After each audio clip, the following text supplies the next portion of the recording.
ग्यारह भेगो मान एक दिन प्राण पवन उड़ जाही रे यार, एक दिन प्राण पवन उड़ जाही रे यार।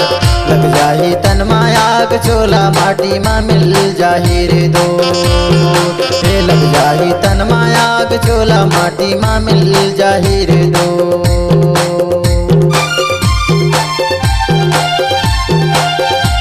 जनकर पे संगीत कर पे गुमान एक दिन प्राण पवन उड़ जाही रे यार, एक दिन प्राण पवन उड़ जाही रे यार। लग जाही तन मायाग चोला माटी माँ मिल जाही रे दोस्त, लग जाही तन मायाग चोला माटी माँ मिल जाही रे दोस्त।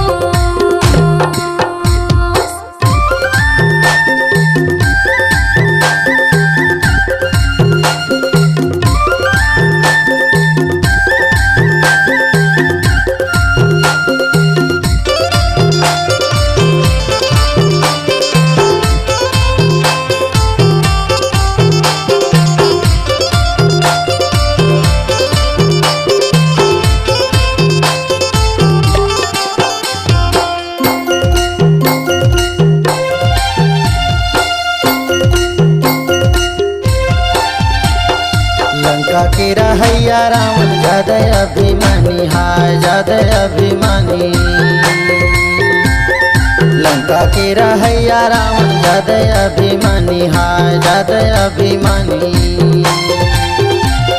रामचंद्र से बैर का रिश्ता नहीं है कछु निशानी, चोला माटी माँ मिल जाही रे यार, चोला माटी माँ मिल जाही रे यार। लग जाही तन मायाग चोला माटी माँ मिल जाही रे दो, लग जाही तन मायाग चोला माटी माँ मिल जाही रे दो।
तने धन दौलत के झनकर बेखमन का संगी झनकर बेखमन।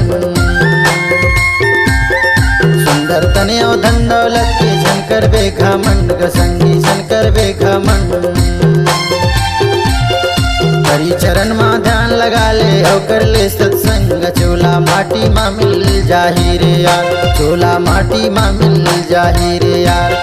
लग जाही तन मायाग चोला माटी माँ मिल जाही रे दो, लग जाही तन मायाग चोला माटी माँ मिल जाही रे दो।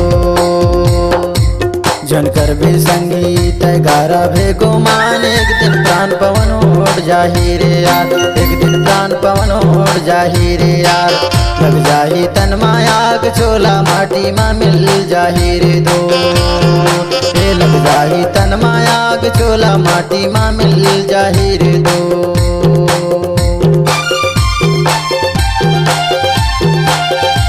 जनकर पे संगीत कर पे गुमान एक दिन प्राण पवन उड़ जाही रे